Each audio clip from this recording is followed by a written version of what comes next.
Hello, thank you for joining us. Are we live? Yes, great. Thank you for joining us on our webinar today. Hot topic, climate change in an aging world. My name is Redvers Lee. I'm the Head of Partnerships and Development at ILC. Before we get started, there are a few housekeeping rules to go through. As is often the case, internet issues may affect sound and video, so please do bear with us if this occurs. At the bottom of your screen, you'll see a chat function to communicate with the panelists and delegates, as well as a Q&A feature where we'll be collecting questions for the panelists. If you're having any issues with audio or video throughout the webinar, try to connect with an Ethernet cable or through a hotspot on your phone. And if you do get disconnected, then you can use the same length from the confirmation email that we sent to join back in. So please do engage with us throughout this webinar. Post your comments on Twitter using #AgingPlanet and @ILCUK. This webinar will also be recorded and published for public access on our website and YouTube channel, so you can go back and view it again. Today, we're going to explore two of the most pressing issues of our time. We're going to be looking at climate change and an aging society. We'll hear from our expert panel speakers on how they view the intersection between these two global megatrends. We're living in an aging society. People are living longer, and we're living on a planet that's also aging and on the brink. Human health and prosperity and planetary health should be considered together symbiotically. So where's the coordinated policy response to this? Where is longevity on the climate change agenda? We know that older and more vulnerable people are hardest hit from the impacts of climate change. And we know that climate change is also a result of human activity, but perhaps we need to encourage a new narrative beyond older people only being considered as casualties or contributors of climate change. So we want to work towards a future where people of all ages can be considered as climate change champions. And actually, this webinar is an opportunity for us, ILC, to scope out and build a new climate change in an aging world initiative, a global initiative. We're collaborating with ILC Australia and the ILC Global Alliance over the next year. We'll be working together ahead of a launch alongside the UN Climate Change Conference, COP26, which is taking place next November.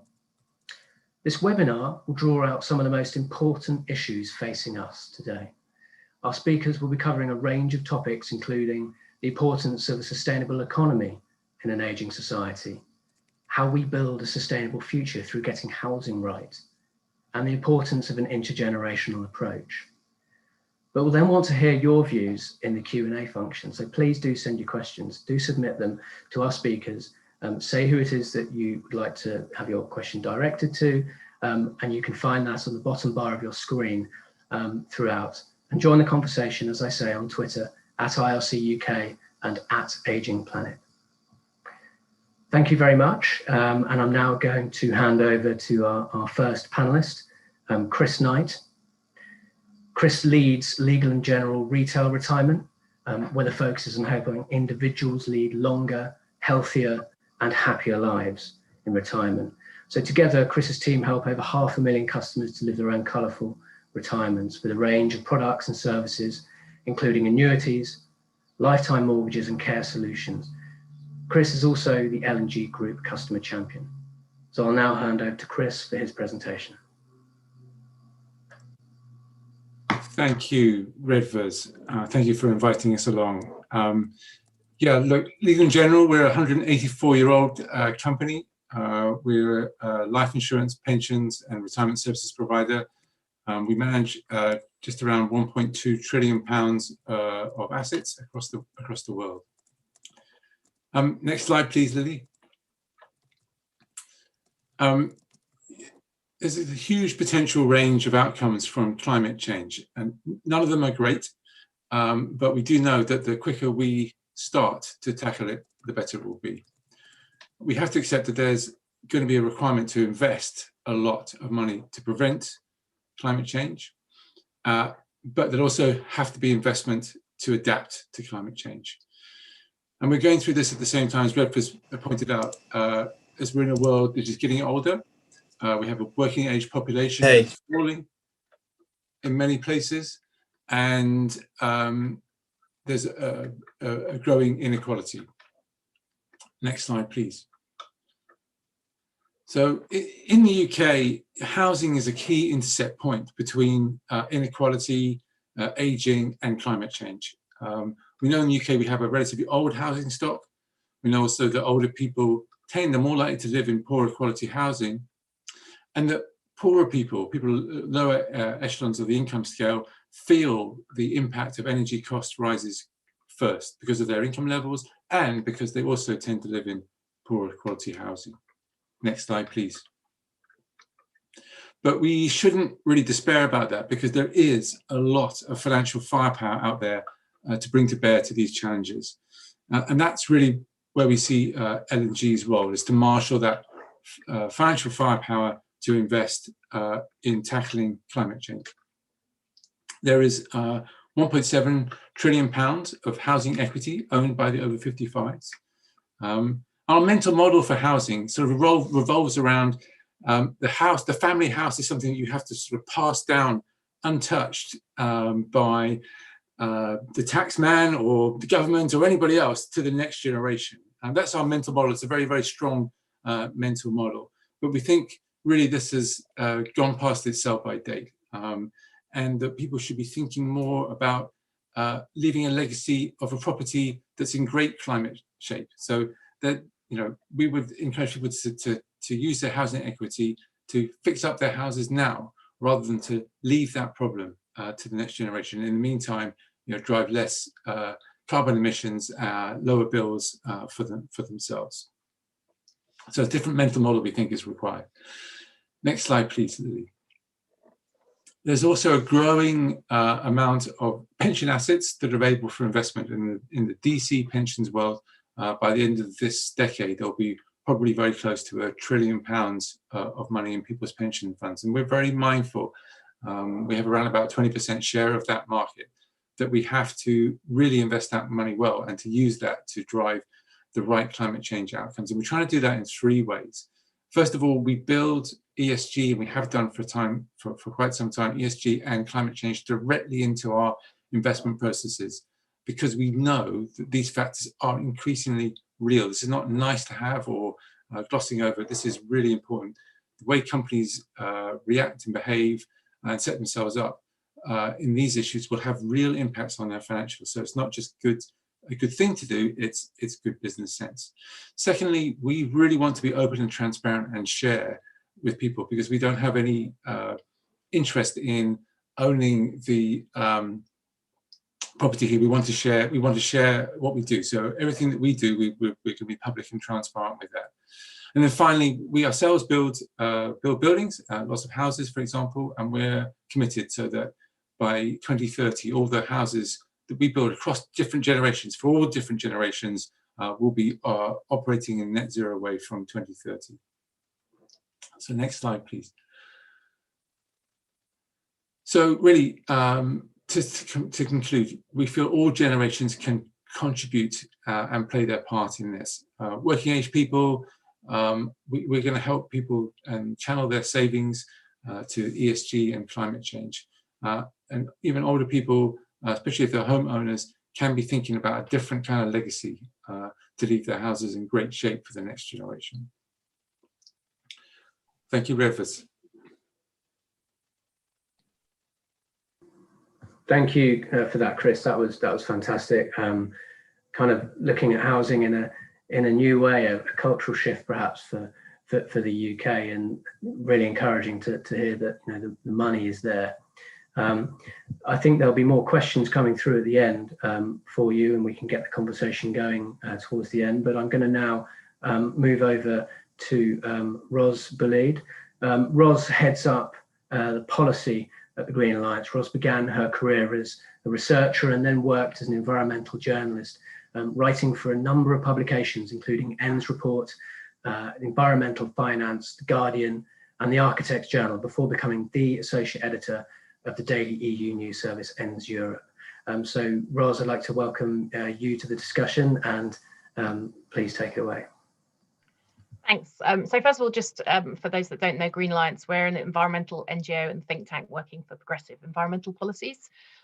We're really excited to be part of this conversation. We see environmental issues being addressed, particularly with respect to youth and across increasingly kind of regard to equity in terms of race in different parts of society. But actually, I don't think it gets discussed quite so much from a kind of perspective of aging. So it's a really welcome discussion to have. At the most basic level, living longer means having more consumers. That means more people heating and cooling their houses, consuming goods and services back to the planet, and using up more of the ability it has to repair itself as well.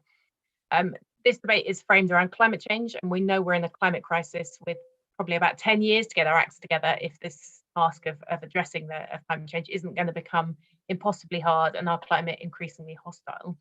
But it's also worth thinking about the other great crisis as well, briefly, in biodiversity, with more than 10% of species at risk internationally. Those species are valuable in themselves, but they and the systems they're part of also pollinate our crops, keep rivers clean, manage flooding, and ensure soils remain productive as well. The nature and climate crises are actually really interlinked, including through different farming systems and their impacts and ways of managing land. So it's really useful to think of both together where we can. And in both cases, they're not national problems; they're international problems. And most of the policies to address them are instituted at national level or regional level. And this can be a bit falsely reassuring. We can look at UK climate emissions, greenhouse gas emissions, and tell ourselves, well, they're down 45% on 1990 levels, but we're doing well, and 1990 is the usual metric. But when you include the emissions associated with goods and services that we consume that arise in other countries, the picture's less good, and we've actually only managed to reduce emissions by about 15% based on the latest figures. And we don't even collect those figures in quite the same detail as well, which I think is very telling.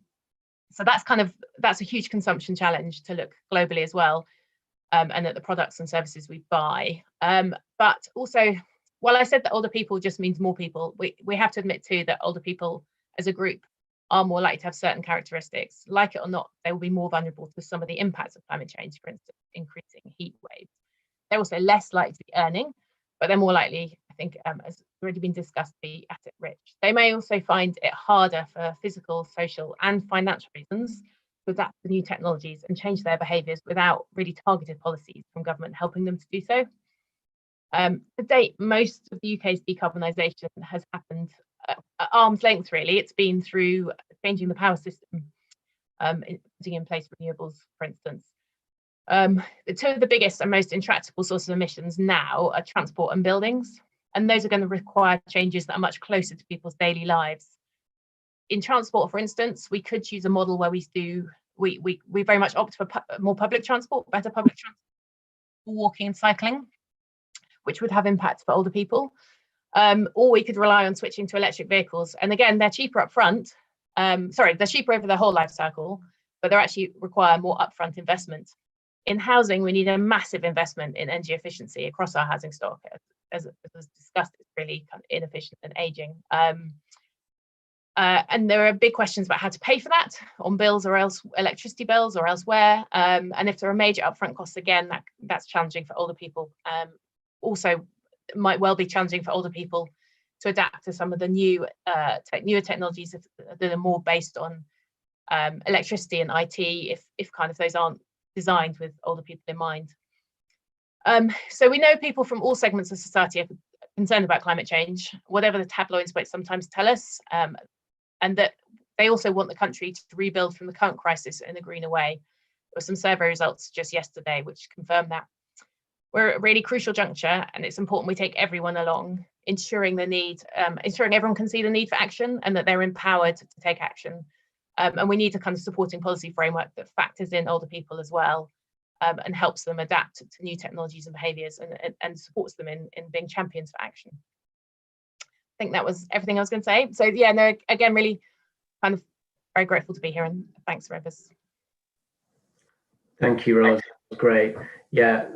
So absolutely, we need a coordinated policy framework to consider the needs and trends of an ageing society, and I think we'll come on to that a bit later. Thank you. I'm now going to move over to Des Fitzgerald. So Des joined PIMFA, then known as the Wealth Management Association, in November 2017 as a senior policy advisor with a focus on financial planning and wealth management policy. He was previously a senior adjudicator at the Financial Ombudsman Service with a wide range of experience on products, but most recently in the pensions product area. So Des, I'm going to leave it to you now to take away and present, and I'm passing the mic, as it were, over to you. Thank you very much, Peter. Thank you very much as well for the opportunity to be part of the panel. Looking forward to the discussion and hearing other people's perspectives.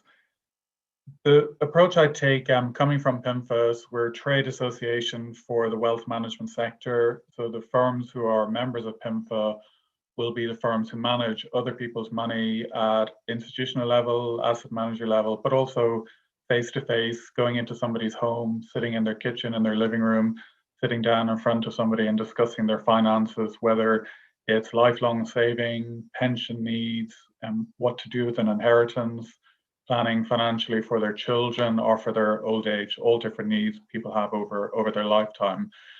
And thinking back on the challenge of climate change and the aging population, I think one of the silver linings from COVID, if there is one, has shown that actually we are capable of doing a lot more than we give ourselves credit for. So personally, we all have faced challenges this year that we wouldn't have expected to. We've all had to deal with family, personal, work issues.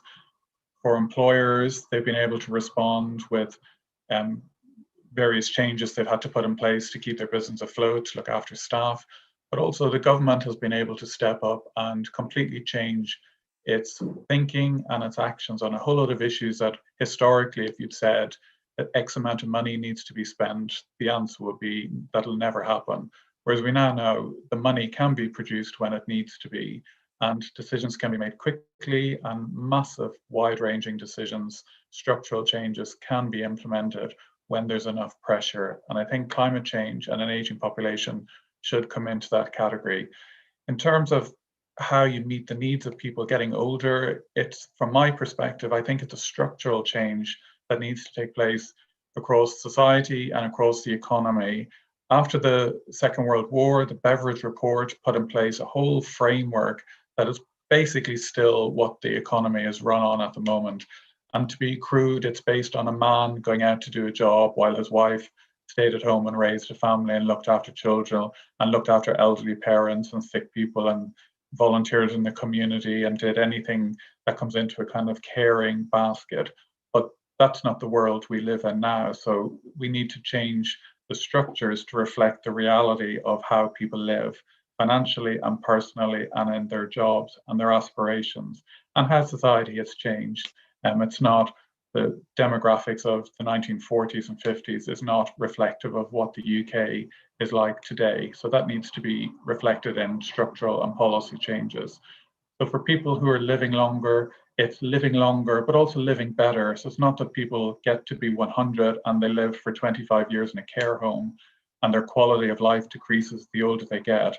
That doesn't have to be the way people age. But addressing that requires, as I said, structural changes. So people need to save longer, they need to provide for their pensions, they need to provide mortgages. Is somebody who lives in a different financial system, say on the continent, who is in their 80s, who rents their house, has rent security, tenancy rights, but has £500,000 in savings, are they worse off or better off than the equivalent person in the UK who has a house worth £500,000 but has no savings and little pension, perhaps a state pension or some modest employment pensions, because the structure of pensions hasn't kept up with changes in how we live our lives. So final salary pensions are very rare nowadays, but they were the norm 20, 30 years ago. And that change has happened because of choices made at government in the conservative governments of the 80s.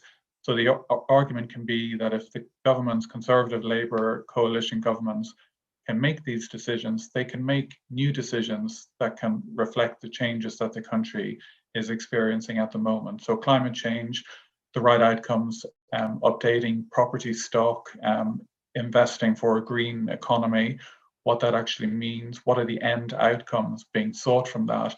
So if we're going to have, instead of one massive nuclear energy provider, a number of smaller energy providers has been discussed now. So practically, is that possible? How does that lead to quality employment?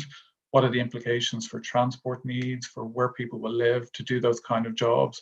Where would these businesses be located?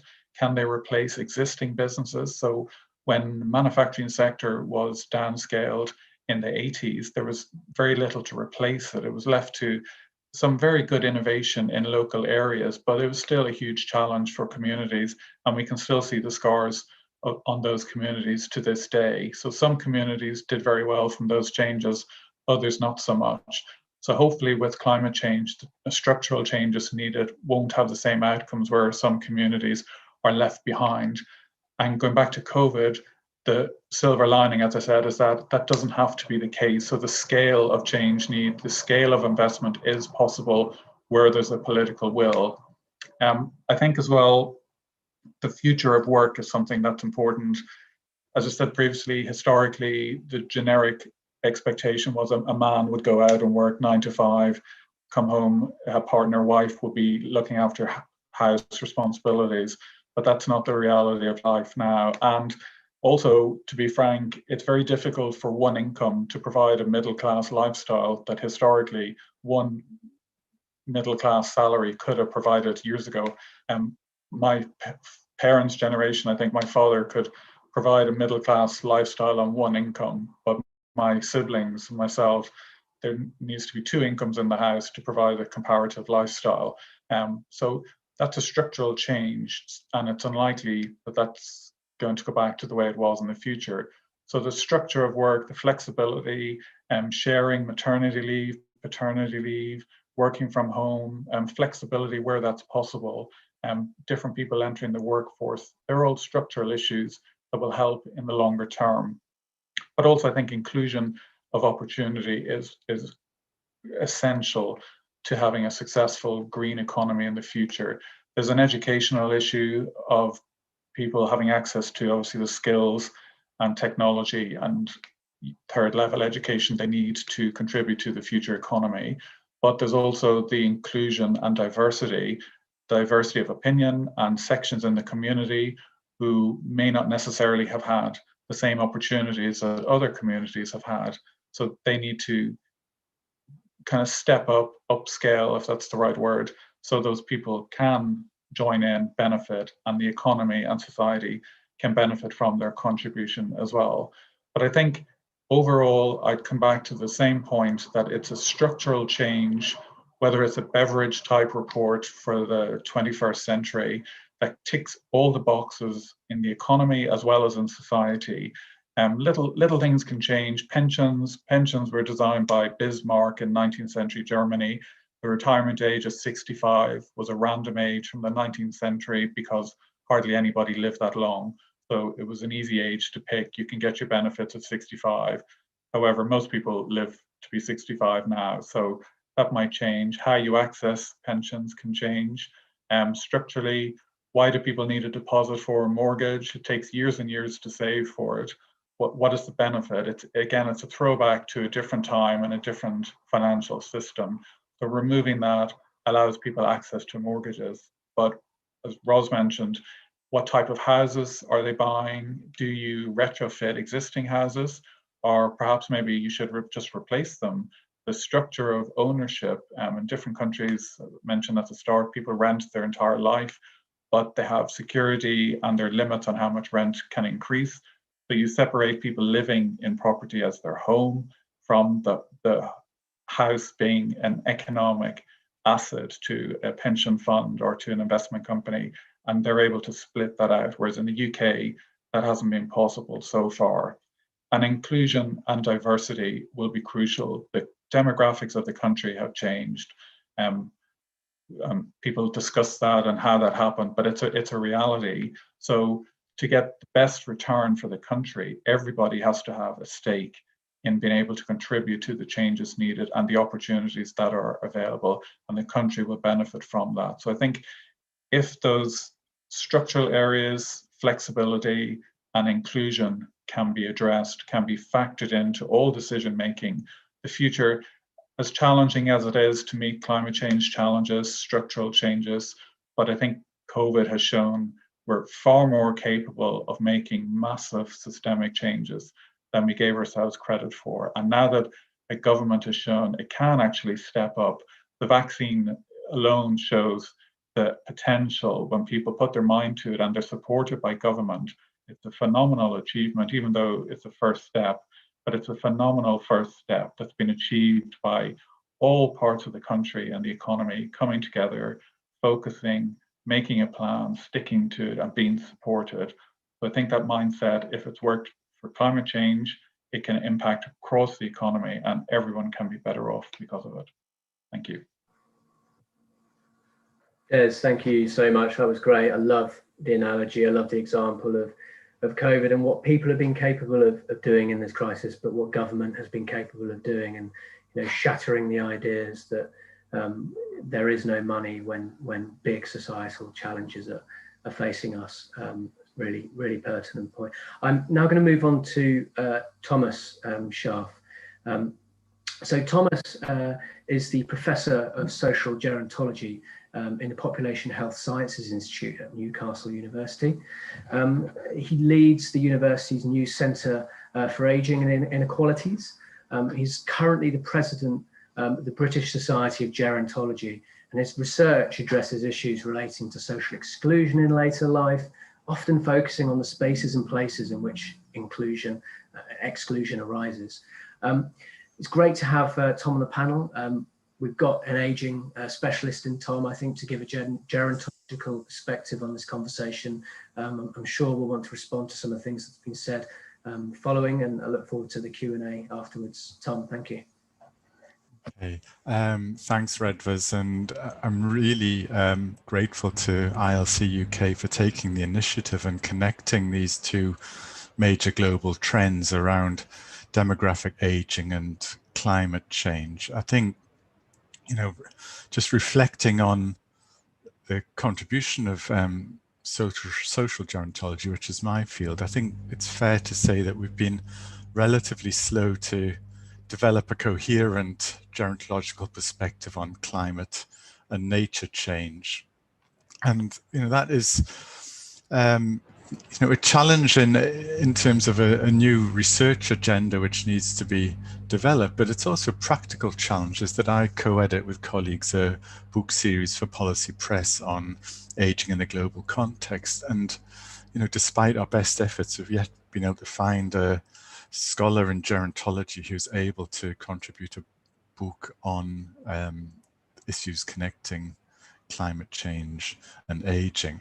So what I want to do really is to make two key points in terms of getting a discussion going, but from a more sort of a gerontological perspective. So to borrow a phrase from the disability movement, I suppose nothing about us without us, that we want to be right at the heart of these discussions, helping to shape the debates and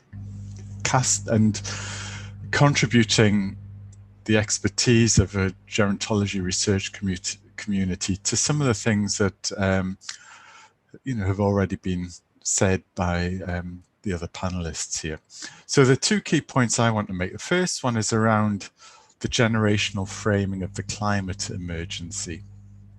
And for gerontologists, I would just say, I think that this really is an unnecessary distraction, that the way in which climate emergency has been framed, it's part of an emerging language of intergenerational tension and conflict between generations, that people who attempt to associate a growing older population or population of baby boomers, or however you want to frame that, as being somehow responsible for climate change, or I think that this really is to be seen within a broader societal context that is shaping a narrative around conflict between generations. And you see that reflected in debates around the costs of social care, the costs of pensions, labour market challenges around extended working lives,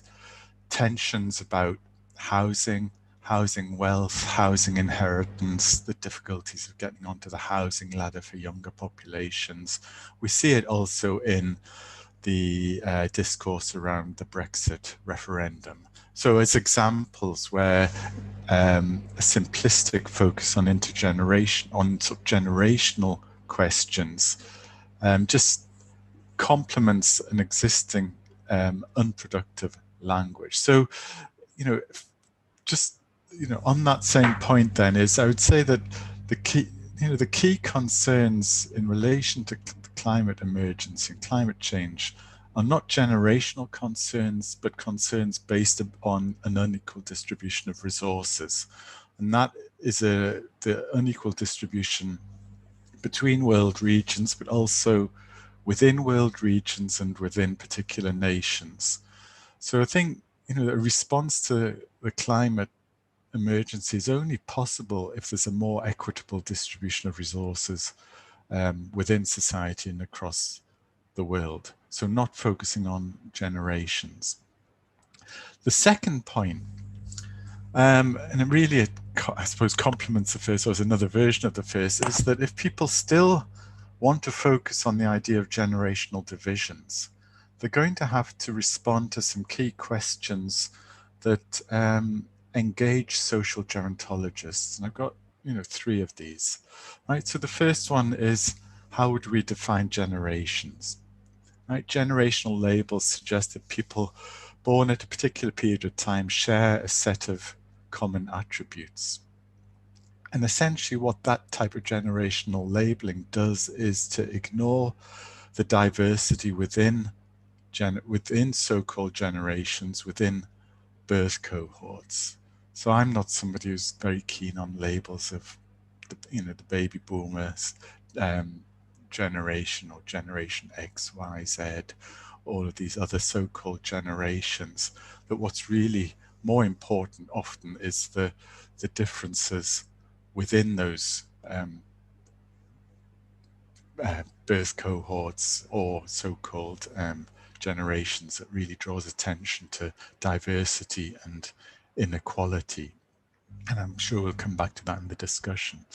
A second challenge, I think, for people who are keen on the generational perspective is, one is, how do we deal with the fact that many of the people who created the original Green movement in the 1970s and 1980s are now older people themselves, right? So Rachel Carson's book Silent Spring was published in 1962, right? The Club of Rome report Limits to Growth was published in 1972.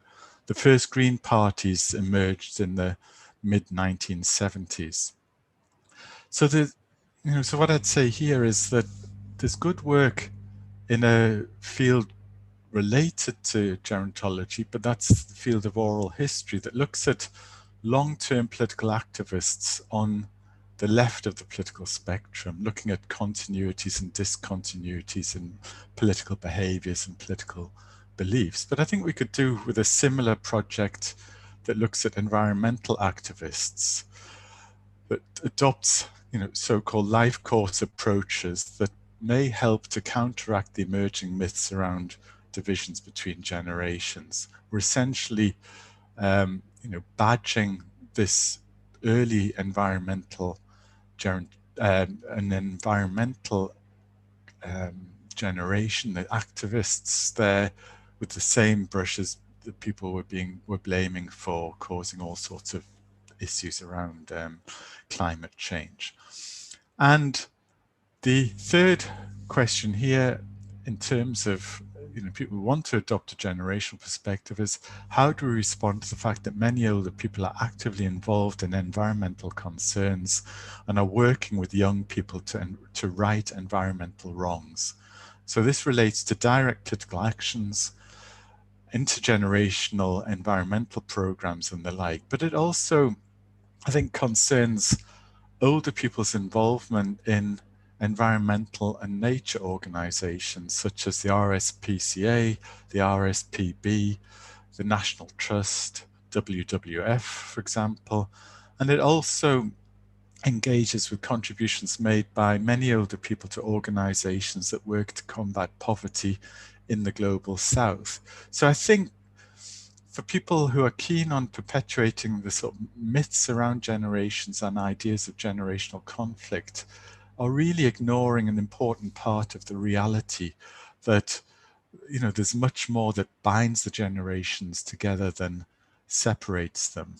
So I'd summarize just this part of my contribution by saying that the framing of climate crisis as an intergenerational conflict is part of a wider agenda that seems to want to pitch the generations against one another. There's no meaningful response to the climate crisis that perpetuates this type of agenda. And, you know, basically the risks of climate change are such that all groups in society need to respond regardless of their particular social locations. That's my initial contribution to the discussion. Thank you. Chris, thank you.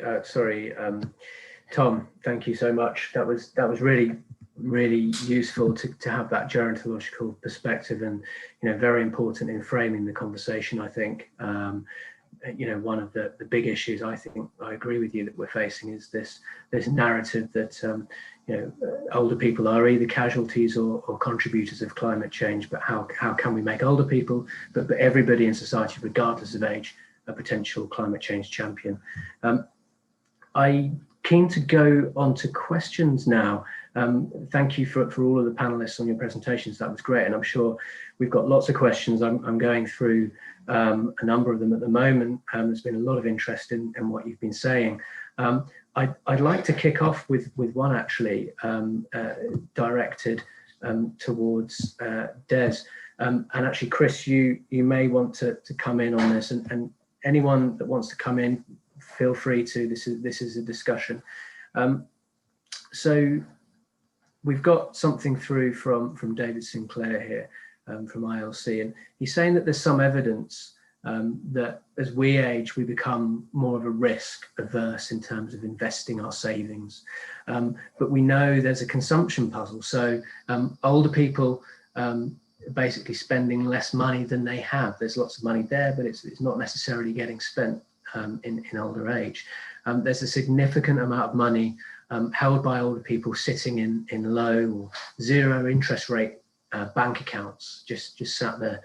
Are there ways in which we could perhaps support or help older people to invest their savings in a way which might give financial as well as environmental return?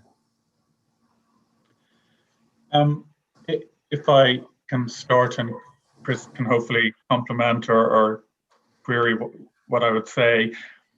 I think, thinking back on my own experience with my parents, there's an issue with, again, it's the structure of the economy and policy structures.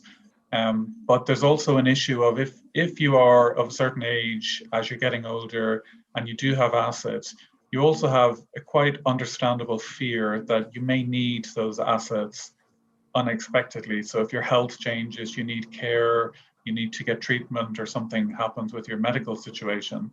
So at the back of your mind, you're thinking, I'm fit, active, in their 70s, perhaps out and about, getting on fine, you have a house, you have savings, you might have a pretty decent pension. But also in the back of your mind is you can very suddenly discover you have dementia, Parkinson's, Alzheimer's, or a physical injury, you fall and break a hip, and then you discover actually your health declines very, very quickly. And in a very short period of time, you suddenly need access to care and treatment, which is exceptionally expensive in the UK. And you have to use that money. So in theory, yes, the argument that people should access and spend the money they have makes perfect sense, and enjoy your retirement. You've worked hard for the money, make the most of it. Don't leave it behind when you go. But in reality, the way things are, the structures in the UK, you cannot rely on the state providing you with the support you may need when you get older. So it's perfectly logical that you hang on to that money, and perhaps you could invest it, but then what time scale do you invest it for? What products do you put it into? The type of products that might be suitable will have charges, will have exit charges, will have all sorts of complications that makes it easier to just keep the money accessible in a bank account or very quick access type product, which might not be the best in market terms or in general terms, but for that person's personal circumstances, because they don't have the safety or peace of mind of knowing there's a proper NHS elder system of care in place in the UK, which there is in other countries to a very high standard, but not in the UK. So you need to hang on to that money. And I think that's probably the biggest factor. I'm not sure if Chris would agree or has a different perspective. Yeah, thanks, Des, and thanks, Dave, for the question. I think, I think there is definitely a sense that that is true, David's hypothesis. Might talk about what's the cause, which way around is the cause, or what's the cause and effect of that? Is it being driven by the sort of overall narrative that aging is a problem for people? But even allowing for that, people's life courses, as Des talked about, are a challenge. And clearly, once you get beyond a certain age, you can't go back to work or work longer or harder, if you like, to make up if you have a problem. So we talk about challenges in later life financing being either sort of solvency challenges or liquidity challenges. And actually, the financial services providers like ourselves provide quite a lot of solutions to people to help them get through that. I think where some of these things come together is a lack of advice, lack of affordable advice is one sense. So making more advice available to people, engaging people earlier in their, so that's in their 40s and 50s, not waiting until they're in the 60s and 70s to engage them with helpful guidance and advice would be one thing. Encouraging better conversations, I think, intergenerational conversations. People talking about care and planning for it. People talking about the realities of inheritance. Talking about, the house and what sort of state it's in and whether it should be passed down to the next generation. So people think about passing the house down to the next generation, but almost nobody lives in the house that they receive from their parents. So all they do is they sell it and they use the money for something else. So in that context, why be so stressed about leaving the whole house? I think the other aspect to what we can also help is a lot of people, pick defaults when they're doing investments, that they pick the defaults. So I think it's really knowing that. I think we should, be relying on people necessarily to know which are the right funds to choose, if you like, to have the positive impact on climate change or society. I think we owe a real duty of care in the very widest possible sense to people as providers to ensure that at the very core, at the very heart of what we do, are investments in things that are going to be positive for the climate and avoiding things that are going to be negative. So I hope, David, that's given some kind of answer to your question. Thank you, Chris. I'm gonna bring Ros in here, and I'm going to sort of stick with this theme, because on the one end of this consumption puzzle, you have perhaps older people not spending as much money as they have. But if you look at an aging society through the life course, you've potentially got more people working longer, or at least having the ability to work longer lives, or maybe even having to work longer lives when pension ages increase. And I'm wondering, Ros, when we're talking about, the big changes in our in the global economy that are reacting to the climate change agenda, we're talking about goods, services, infrastructure, investment, which we've touched on. What kind of incentives or perhaps big policy changes what would you like to see that considers this, that considers an aging society? Because potentially, if we get it right, we've got a whole load of new jobs coming through off the back of all of this, right? It's certainly true about new jobs or changing jobs as well. So we know we'll lose some jobs in perhaps the oil and gas sector. We might also, that depends a little on which way the kind of hydrogen debate goes. We also know that the traditional car manufacturer is now very clearly, after the announcement yesterday, got a kind of end date on it, sunset date. So we know that we've got to adapt the economy, the employment prospects, but there's huge new opportunities just in that challenge, the retrofit challenge that I mentioned about getting housing up to scratch. So there's a lot of jobs, there's hundreds of thousands of jobs potentially there. Not all of those jobs are going to be suitable for older people. And there is definitely a reskilling challenge with the new jobs that will emerge as a result of a greener economy. Not everyone, some people in the oil and gas sector might be ready to go and work in offshore wind, for instance, and have the right skill set. Not everyone's going to, and not everyone's going to want to. But so there's a big puzzle there, I think, matching with more people working for longer, kind of matching the jobs, and it's a real reason to rethink the kind of way our society expects us to work, perhaps, and who works how much of the week and for how long and at what points in their lives.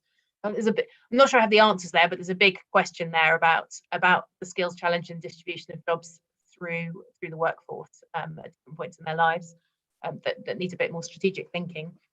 Then in terms of what sort of consumption, I mean, one thing which is, I think, a slightly separate question, the kind of way we consume more goods nowadays, and our material footprint is much higher, perhaps, and older people perhaps have something to teach us there in not buying so many goods and making things last longer. I think there's a generational, sorry to use it, Tom, to use the generational comparison, but I think people brought up in more straitened times perhaps have a different attitude to how they consume goods, which I think we can learn from, and perhaps people are already going back to. So I think there's something there, but I think we would certainly like to see much better tracking of what goods are being and materials being used in our economy, how they're recycled through the economy, more to reduce waste at source. So there's a whole batch of policies there about thinking more strategically about resource use and linking that into climate change, I think, and linking that to consumption.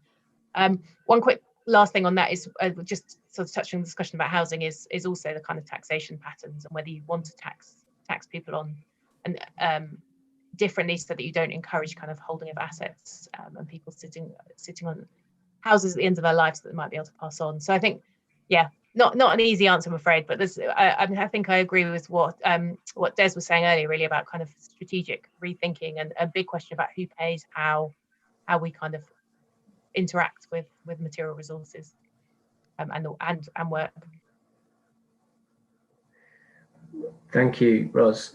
We've got some interesting questions actually come through. So one individual, Beryl Cohen, suggests that younger people just need to be a bit tougher and start wearing jumpers a bit more indoors, and that when she was younger, they didn't really use that much heating, and it was all about the jumper. Chris is showing off his there. So are we too worried about heating, or is this something that we really do need to think about? And we have got another interesting question from Nicholas McLean.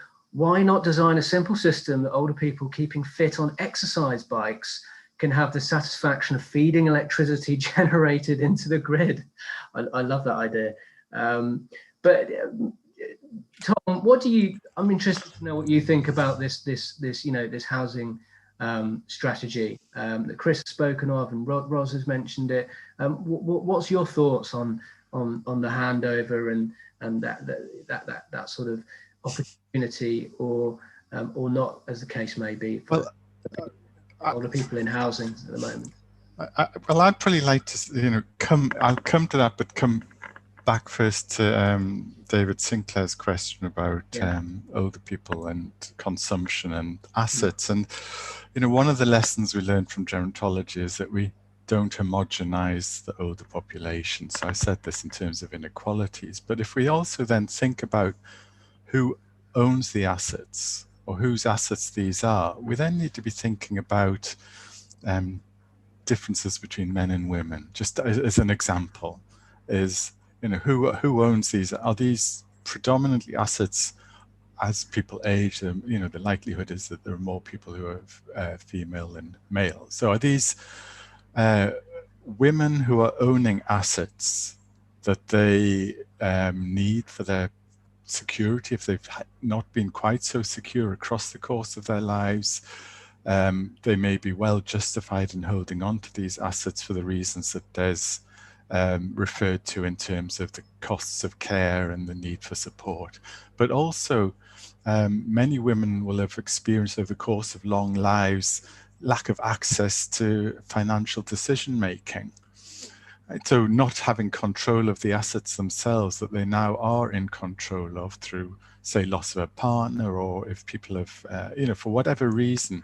So a tailored response really needs to take account of the diversity within the older population and also identify age diversity within there. So it makes a big difference if you're owning housing that's, you know, in terms of your main asset in your 70s, your 80s, or your 90s, in terms of what the options are to do with those assets, as well as then characteristics of gender.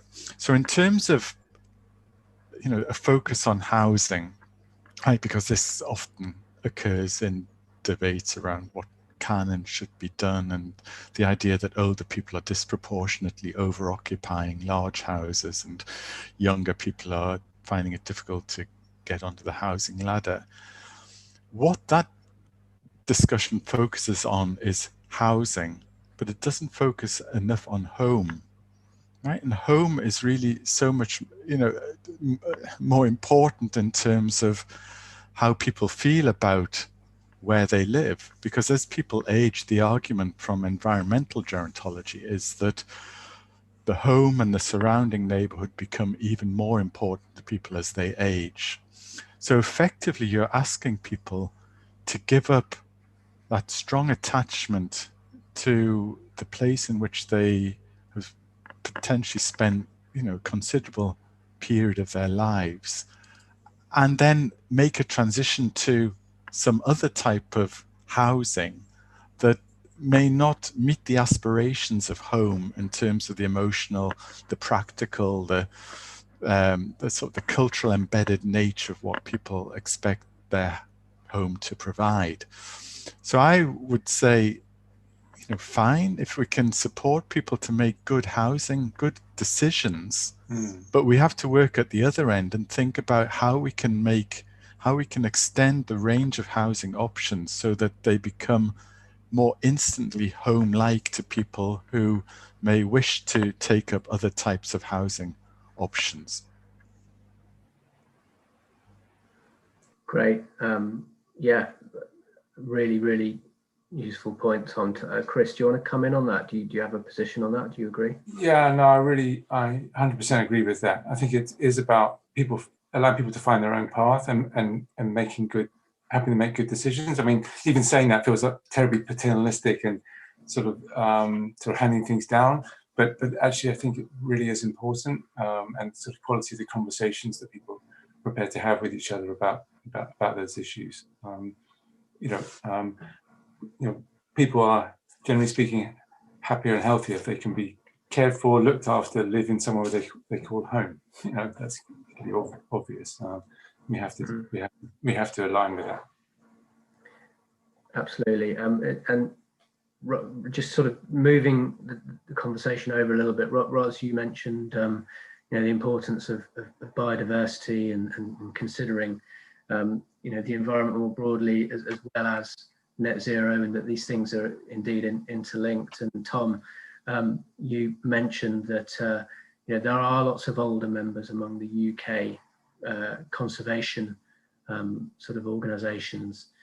We actually ran an event in Australia virtually with the AAG and ILC Australia a couple of weeks back. And one point made by an American speaker was that the climate change movement is struggling to engage older people in the right, you know, on the right of the political spectrum, but that this particular group does seem to have a conservation passion, you might say. So I'm wondering, are there ways that we could sort of harness, if this passion still exists in the UK, are there ways that we can harness this to better engage people of all ages around not just climate change, but biodiversity? Yeah, I mean, first of all, the conversation about climate change doesn't even have to be a conversation about climate change. It can be about jobs. It can be about emerging opportunities in new markets, for a start.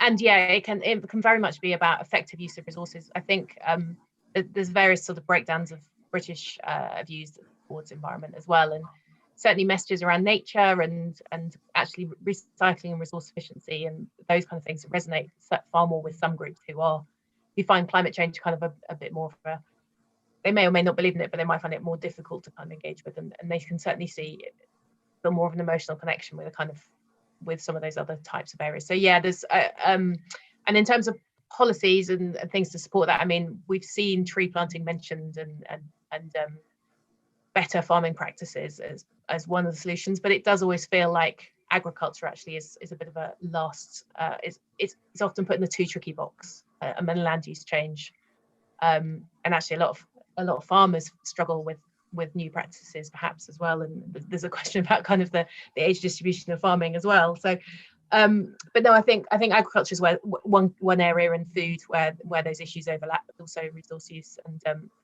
very keen to see more policies on getting people that encourage people. And I would agree with Tom that we shouldn't be forcing people to do things. We want to make people, wherever possible, to just support decisions that they're comfortable with, but that have a benefit as well.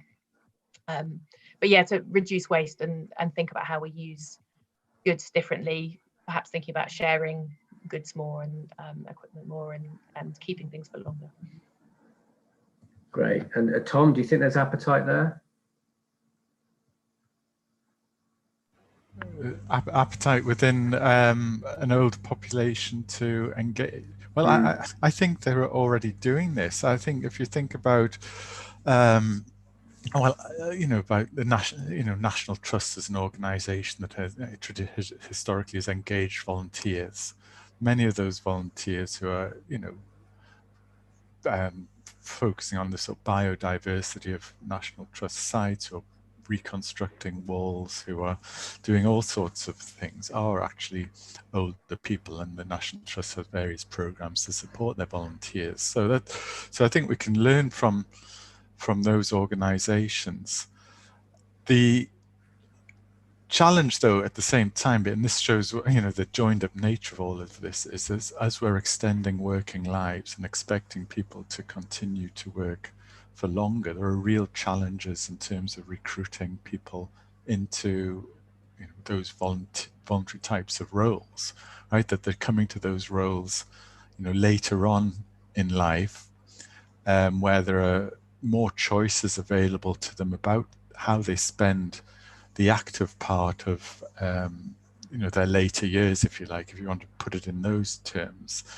So how do organizations win over retiring people at sort of later ages in terms of engaging them in pro-environmental practices and behaviors, alongside other sort of traditional roles that people have in terms of fulfilling caring obligations, or all of those other things that occupy busy later lives. One of the key points here, of course, is that we don't have a coordinated aging strategy in the UK, and we don't in many other countries. And what this type of discussion shows is that if we were to develop a coherent aging strategy, we also need to think about the environmental, ecological dimensions of that, and try and link a strategy into responding to the challenges of climate change. Absolutely. Thank you, Tom. I'm wondering, Des, do you have a view on what's been said, or is there something within your area of work on pensions and investments, perhaps, that could be a useful solution? Are you aware of net zero pensions, and what are the potential barriers to these? Yeah, I think just go back to the structural point I was making earlier. I think the UK, the structure is too skewed towards property as a value rather than property as a home, that Tom was mentioning in his comments. And that's a big knot to unknot. So if there was a politician with a magic wand who could say, I'm going to knock 25% off the value of everyone's home overnight, and that value is going to be redirected towards elder care, the NHS, early learning, schools, infrastructure for aging, how many people would actually vote for it or be completely horrified? So it's a balance of people saying with properties, with pensions, with assets, saying, yes, we want to share, make a more equal society, but we want somebody else to pay for that. We want to hang on to the asset values we have, whereas somebody has to sacrifice something. And there's a chunk of society who have nothing to sacrifice. So it'll be interesting after COVID, when the bill comes in, how the government sends out the payments for the bill of COVID. So there's a huge amount of fat in the general economy that can be taken long before you have to start looking at people on benefits or on minimum income and bedroom taxes or any of that kind of stuff. There's huge issues of the triple lock on pensions, pension tax relief for higher rate taxpayers. You think it's not going to cover the debt, but it's a start and saying that can plug a gap here. And as Roz mentioned, the tax on houses. So when you die, how much inheritance tax should you pay? And when people get hysterical thinking, oh, I don't want to pay any, you think, well, explain to me then, you bought that house in the 70s for £5,000 or whatever it was, huge amount of money. It's now worth $500,000. So how exactly did you create that wealth? So you put in new windows, new kitchen, extension, you looked after the property, fine, but you were lucky enough to buy it in the right area, or you were lucky enough to have a council that runs the area properly so it looks nice, it has good schools, people want to live there. So it's really difficult to quantify how much of that increase in value the owner deliberately created and how much is because we live in a stable society where people are not throwing rocks through your windows because they don't have a lovely house. They have a challenging life and they respect your property rights, and the value goes up compared to other countries that are not so stable. So they're very challenging, difficult conversations to have. And if climate change is to get to net zero, you can do a list of what that actually means, but then you have to implement it. And then you're back to somebody sacrificing, whether it's a business being able to buy a new type of machinery that will get it to net zero, but it's still doing the same job. But will the bank loan the money? On what terms? Somebody's pension, they'll only save into a pension because they get tax relief, or they won't save into a pension because they can't afford to. And then the structural issue comes up again, that if you say through life, your mortgage, your rent should never be more than 25% your net income, you should be able to save 10% for a rainy day, 15% for a pension throughout your life, no matter what you're earning, or those chunks of money should be put away. And if you say that to people now, most people will say, whether I want to or not, I can't do that. It's not that they don't want to, they just do not have an extra 15, 10% to save into a pension or a rainy day. So changing that, realigning it is part of the challenge, I think. So do we need to start thinking about, Chris, got your hand up there, a more sustainable and fairer economy? And I think I was going to sort of guide this through to you, Chris, actually, as well. Yeah. And it's a question that someone put through that relates to what you were saying, Des, is that most people, don't live in a large home. Obviously you alluded to that big, impressive figure at the beginning of housing wealth, but reality, a lot of older people, they don't have that. So where's the balance there, and how do we address that? Yeah, look, these are all fantastically important issues. I think in the old defined benefit pensions world, there was a kind of social contract which was really built up. I don't know whether it's deliberate, but it certainly was a strong social contract. There was involving the government in terms of tax incentives, the employer in terms of making contributions, and the very long-term nature of those funds and that horizon meant there was an onus on people who are investing that money to invest it to grow the economy. That was the sort of the circle, if you like, the virtuous circle of that social contract. And we could talk always about why that's sort of broken down, but it has broken down. It's been only partially replaced with the new DC pensions world and pension freedoms, and that contract has been tilted. There was, again, we could talk about reasons why that was, but the fact is that the current system does not support that long-term philosophy, if you like. So in the old DB world, companies like Legal & General, we knew that part of our responsibility was to invest in the real economy and keep the economy going. and that aligned very well to, you know, good outcomes for everybody. In the new DC pension world, you know, the rules and regulations force a much more short-term horizon, because people are allowed to take their cash immediately and move it somewhere else, which is great for them. We wouldn't argue against it, but it means that that long-term investment horizon is gone.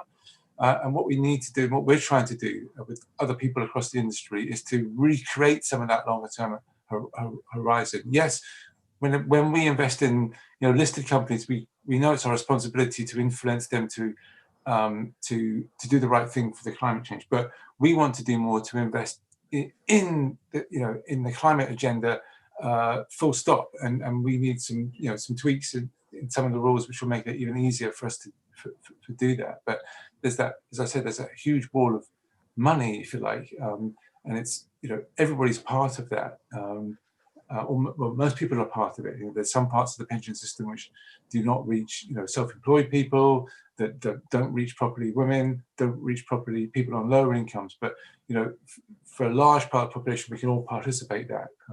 And that's where we need to focus our efforts on driving that new social contract, because that is, you know, a key intersection between aging and climate change, isn't it? Because people are living longer, they need to invest more into save more into their pensions, and they need to have this very, very long-term investment horizon, which dovetails really beautifully with, you know, the long-term thinking needed for climate change investment. Fantastic, and thanks, Chris. You know, thinking about that sort of macro approach and the UK being connected to, you know, the global picture, we've got a question here from Sue Mayo, which is about how do we help younger and older people understand, and I guess this is more important now than it has ever been with Brexit, what happened with Trump coming out of the Paris Agreement and Biden back in, and the hope that we can become more connected. How do you get younger and older people to understand in the UK that they are indeed connected to a global picture, and that they, you know, they may be impacted, for example, by, you know, some of the adverse effects of climate change, from vector-borne diseases to issues around migration, ecological disaster. And this is a free-for-all, whoever wants to come in on this. I think if I quickly would say that, again, going back to COVID, the silver lining.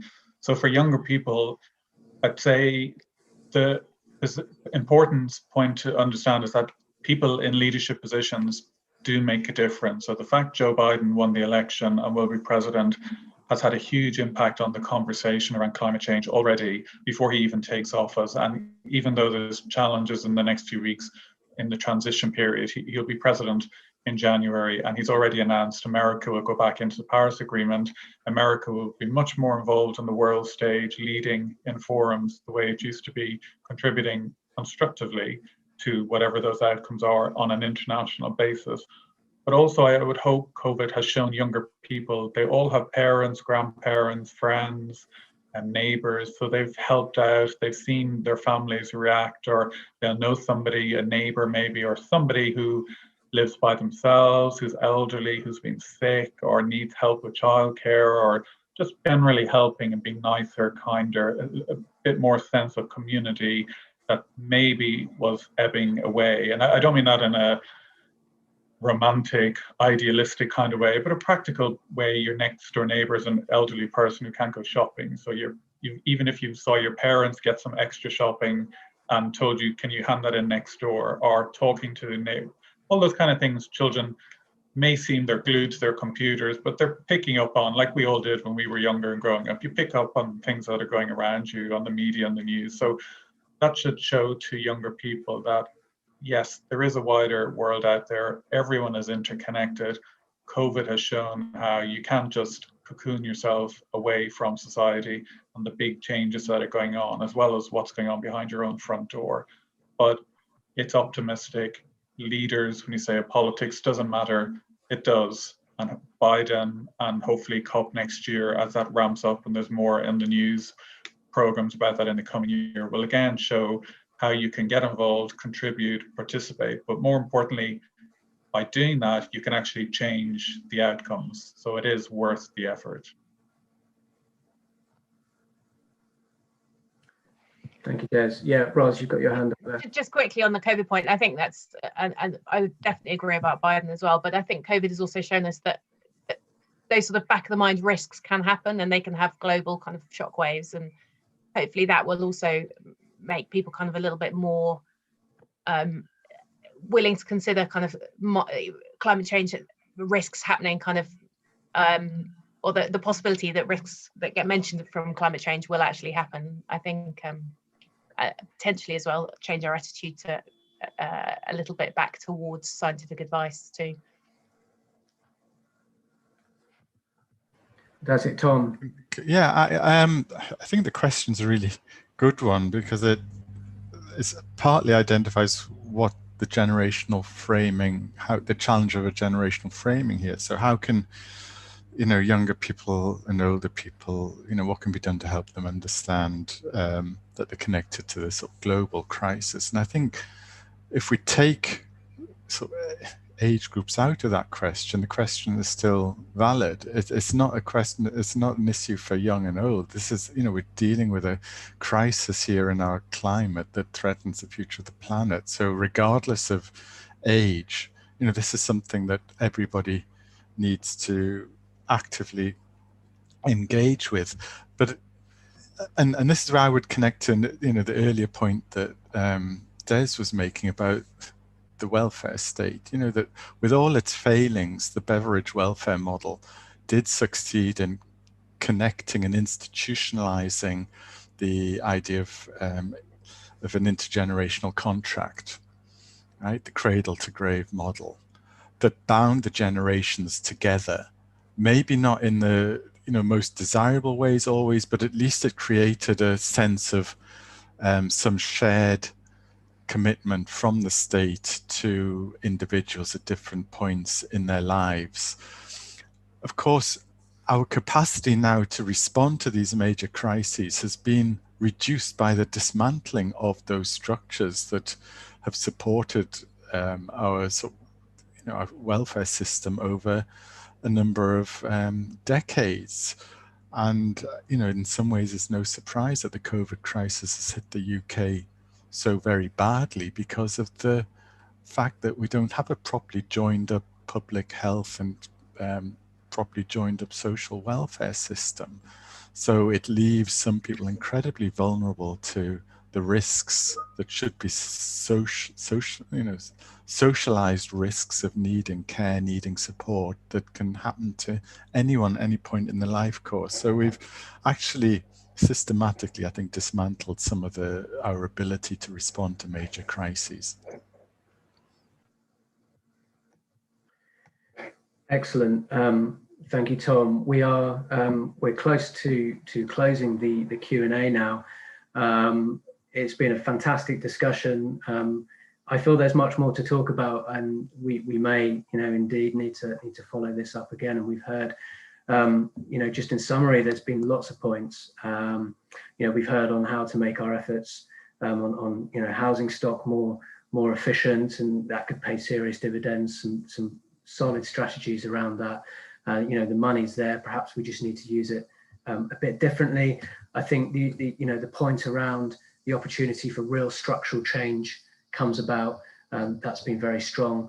The need potentially for an aging strategy, an overarching aging strategy to work alongside the climate change agenda, the chance to build a more inclusive narrative as well, with generations coming together, and perhaps the need for some sort of intergenerational contract to deal with this climate change emergency. So I'd just like to say thank you again to all of the panelists. That was a fantastic conversation, to all of the speakers and everyone who put in their questions for this conversation. For news on the latest ILC webinars and to stay up to date with all of our news, please visit our website at ilcuk.org.uk.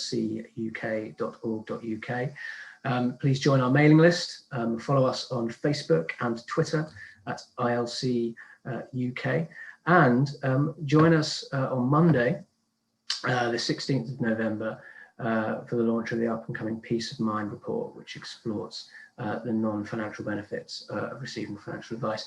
On the 3rd of December, we have our 6th annual Future of Aging conference. It's a virtual conference. It is on the 3rd of December, exploring how we ensure policy and practice works for today's as well as tomorrow's older and younger people. We've got speakers including Guy Operman MP, Sir Michael Marmot, Sir Jonathan Porritt, we've got Chris Knight, round 2, and we've got Kat Smith MP as well, among others. So make sure to register now at futureofaging.org.uk. We hope to welcome you all to another webinar in the near future. Thank you. Thanks. Thank you very much.